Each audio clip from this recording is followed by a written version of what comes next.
humanos com os defeitos que todos nós temos.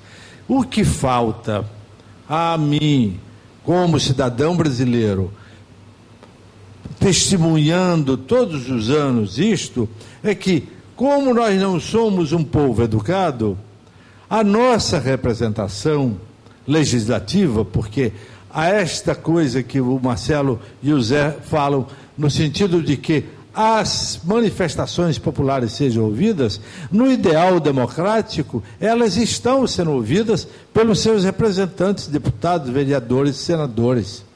Isto é o ensaio democrático, é assim, vota, escolhe elementos que representam os que votaram. Esse é o ideal democrático. Mas, sem um país educado, você deforma essa democracia. E tem políticos que têm interesse absoluto que não se eduquem as pessoas, para que eles continuem a ser eleitos por formas menos republicanas, menos honestas, menos correspondente à vontade nossa de termos representantes honestos, que não sejam corrompidos, que tenham um compromisso com a sociedade e com o futuro. Esse é, para mim, o enlace maior.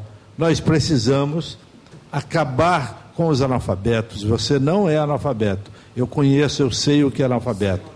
Não, também não é semi-analfabeto. Não é. Não se diminua. Quando vocês falam em transporte e tal, eu me lembro tanto do Ceará, das pessoas andando 12 quilômetros para ir trabalhar na miséria, no Piauí. Então, em termos eu não imaginem que eu sou o plutocrata, eu sou um profissional, eu fiz minha vida, eu sou filho de um farmacêutico que acordava cedo, 7 horas estava na farmácia e dormia 10 horas, trabalhando ele e minha mãe. E eu sou um profissional, eu fiz minha vida dirigindo empresas, presidindo empresas, mas eu sou resultado do meu trabalho, eu não herdei nada, eu sou resultado do que eu fiz estudando, aquele leite que minha mãe me deu, aquela água limpa que ela me deu. Isso é que é importante se analisar num ambiente desse que traduz a necessidade da humanidade. Só que nós não temos democracia, nós não temos um povo educado, nós temos, já lhe disse, 70% da população que ou não sabe ler ou não sabe interpretar o que lê. Isso é profundamente triste. E aí, saúde você tem que pagar, segurança o teu condomínio tem que pagar. O que é outra coisa que você falou? Saúde, segurança e educação. Educação, um dia desse, você falou num táxi, um dia desse eu estava num táxi e perguntei, quantos filhos? 3. Onde estudam? Graças a Deus, as palavras dele, graças a Deus meus filhos estudam em escola particular. O que é que ele disse? O que é que ele disse? Ele está dizendo a mim, eu não ponho meus filhos na escola pública porque ela não é boa. Eu posso colocar o meu filho na escola privada. Isso é uma tristeza. Isso é uma tristeza. E aí, Augusto, você tem toda a razão. Você se lembra como o Pedro II era o melhor colégio do Brasil? É colégio padrão, né? Não é? Colégio padrão. Eu, no Ceará, meu sonho era estudar no Pedro II, que era o melhor colégio do Brasil. E ainda hoje é um colégio referência nacional. Referência. Mas as escolas públicas fizeram com que o motorista, orgulhoso, dissesse que estava pagando a escola dos seus filhos de uma escola particular. Eu quero agradecer muito ter vindo aqui. Pode, no início, ter parecido assim, difícil para mim, não é? Ouvir a Márcia, ouvir os meninos, que pode... Será que eu estou tão distante do pensamento deles? Não estou. Eu estou do mesmo pensamento de vocês. Pensamento de querer melhor para a sociedade, querer que todos melhorem de vida, querer que todos possam criar seus filhos e educá-los da melhor maneira. E aí sim, nós vamos ter um país digno. Nós precisamos de dignidade. Eu quero de muito agradecer a oportunidade de ter tido aqui. Nós é que agradecemos a sua participação. Eu queria passar a palavra para a Márcia agora para ela fazer o encerramento. Mas eu queria, antes de encerrar, falar uma coisa. Se a gente não lutar para ter as coisas, nós brigamos muito com essa secretária de educação que tem no município. E as coisas mudaram um pouco em cima da nossa luta. Eu tenho um neto, estudei escola pública, nunca paguei um centavo para a saúde, nunca paguei um centavo para colégio particular. Não tenho plano de saúde e uso o SUS até hoje. Nunca usei o particular. Mas a escola pública, ela hoje está melhor do que estava. Ela teve uma época, a gente tinha uma instituição na escola pública que chamava o SEC, que era Conselho Escola Comunidade, que começou lá no tempo do Saturnino. Deu uma parada com César Maia, mas depois a gente continuou, mesmo no período César Maia, a gente continuou influindo. Era a nossa influência de pai dentro da escola pública. E hoje a escola pública está melhor. Se a gente for lá na escola pública hoje, não sou defensora de governo nenhum, mas eu vou nas escolas públicas. Agora, falando em mobilidade, na escola pública, se você for lá agora, que está terminando a escola, está cheio de pais de bicicleta, porque não tem dinheiro para andar, para botar o menino no transporte. Não tem. Você vai nas escolas públicas, é muito pai com a bicicleta e a criançada anda também 2, 3 quilômetros para chegar em casa. Não está essa maravilha, não. Mas a escola pública melhorou. Porque hoje tem a creche, e eu tenho uma neta também com 1 ano e 6 meses. E ela está numa creche que tem a pedagoga, tem a nutricionista. Então, mas é fruto da nossa luta lá da comunidade. Porque na época do Chagas Freitas, eu não lembro muito que época, quantos anos faz, a gente tinha que juntar as mães e ir para a porta da Secretaria de Educação.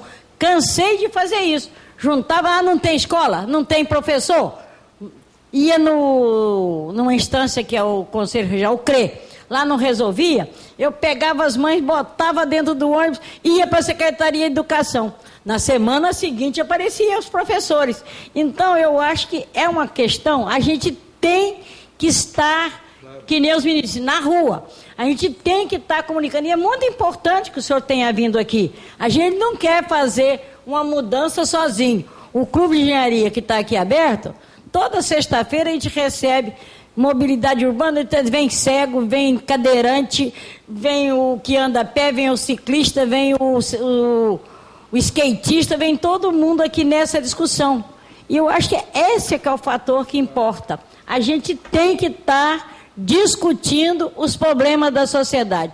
Mesmo que um dia desse tinha um problema de educação, o prefeito cercou aquela prefeitura que para entrar a gente tinha que dar uma volta enorme. Eu ia para uma reunião de uma Câmara Técnica lá da prefeitura, tinha que dar uma volta porque estavam os professores lá na porta e ele mandou fechar tudo.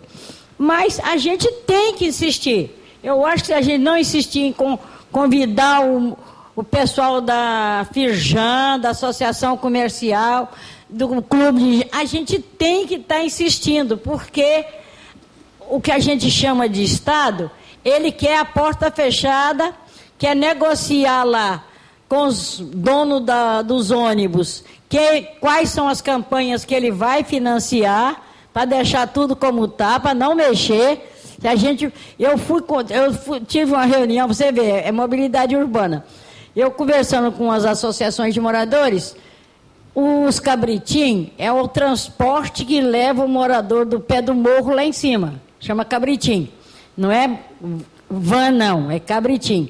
E tinham proibido de os cabritim funcionar. O cabritim podia descer o morro, mas não podia dar uma voltinha no asfalto, que a polícia vinha e prendia os cabritinhos e o povo ficava sem como chegar, porque o ônibus não chega lá em cima. Quem chega lá em cima do morro é aquela vanzinha pequena, não é nem a grande. Aí eu fui para a Câmara procurar o presidente da Comissão de Transporte. Cheguei lá, chamei o pessoal, juntei uns 3 senhores daqueles do cabritinho, fomos lá para a Câmara para conversar com o presidente da Comissão de Transporte. Não consegui falar com ele, não nos recebeu, por quê? Porque ele é financiado pelas empresas de ônibus, então ele vai mexer com a questão do transporte? Não vai. Então a gente, enquanto cidadão, tem que lutar pelas políticas públicas, pelo financiamento público de campanha, tem que estar, e é a função nossa, a sociedade tem que fazer isso. Se a gente abrir mão de fazer isso, então a gente não vai ter mais nada, porque se tem alguma coisa funcionando, é porque a gente foi para a rua, o Passe Livre foi para lá. Não sou a favor dos black bloc, que vão lá quebrar tudo, mas sou a favor da mobilização. Tem que estar lá, convidar lá o empresário que queira estar lá, e a gente estar aqui e continuar essa conversa. Se você vir aqui amanhã às 6 horas, nós estamos aqui de novo, conversando sobre mobilidade. Mas é a forma que a gente tem, não tem outra forma. Porque com abaixo-assinado não resolve, tem que mobilizar e eles têm horror de encontrar a gente. O institucional não abre a porta se não for a gente empurrando a porta. Ele só abre quando você vai com um monte de gente e empurra. Que ele vê, não, agora tem que abrir porque tem... Eu digo isso na hora que eu vou lá na periferia fazer a reunião da Associação de Moradores. Não adianta você ficar aí, o vereador vai lá, compra o presidente da associação, dá R$200 para ele ficar quieto. E aí não tem nada. Se a gente não for lá na subprefeitura, na região administrativa ou na secretaria, com um grupo maior, não traz de volta a resposta. Então, eu acho que essa é a nossa função. É organizar, é chamar as pessoas, numa boa, vir cá conversar. Agora, quando tiver manifestação, a gente tem que estar lá com a bandeirinha do nosso movimento na mão para buscar as soluções, porque não virão se a gente ficar trancado dentro de casa. Por isso que eu saio todo dia, eu saio para fazer a mesma coisa, tentar organizar, porque senão é muito melhor, é ótimo. Já pensou eu lá dentro de casa fazendo tricô com a perna dura de não fazer nada? Não, então eu acho que é essa, a gente agradece aqui ao empresário, aos meninos, ao jornalista, mas é essa parceria que nos mobiliza e que a gente traz resultado. Se não fosse o Clube de Engenharia ter aberto através do Alcebiades para a gente fazer essa parceria, a gente não estaria aqui buscando. Nós discutimos a questão do negócio do Joá, como é que chama aquilo lá, o elevado do Joá. Conversou, o Renato, esse engenheiro que saiu daqui, a gente discute a questão das estradas, a gente já fez não sei quantas discussões sobre a parada que o Estado não quer atender os moradores de Santa Teresa com um bondinho de lá, quer levar um bondinho que não é o de lá. A gente tem que fazer, o prefeito quer fazer o VLT, o BRT, e não quer, a gente vai andar nesse aí, mas vai continuar discutindo. Então, acho que é isso. O pessoal ali é jovem, ainda tem muita estrada pela frente, eu não vou alcançar eles, porque eles correm mais do que eu, mas a gente tem que estar aqui. E é muito importante, mesmo que não tenham uma plateia grande, essa é a nossa função, é tentar conquistar, agradecer a todo mundo, e ao Clube de Engenharia, à Associação Comercial, ao pessoal do Passe Livre e a academia aqui presente no Jornalista. Muito obrigado. A academia é bom, hein? Agora, não, você sabe que o auditório não está cheio, mas olha lá a luzinha vermelha lá. Nós estamos na internet, então estamos acompanhando em várias partes onde nós nem suspeitamos. Isso porque a Márcia falou, é só para fechar, só para barrar o fechamento. Aí falou 15 minutos aqui. Mas eu queria agradecer muito a participação de vocês todos aqui e agradecer em especial ao Clube de Engenharia por proporcionar mais uma vez um encontro como esse, um debate como esse, e lembrar também aqui ao Antenor que já é um amigo, que essa questão da mobilidade urbana afeta tanto o empregado quanto o patrão, né? Você sabe disso muito bem, porque você que está ali, cadê o funcionário não chega por quê? Porque o ônibus quebrou, porque não tem ônibus, ou porque, em resumo, não passou, ou o trem descarrilou, essas coisas que acontecem no dia a dia da gente que a gente vê aí.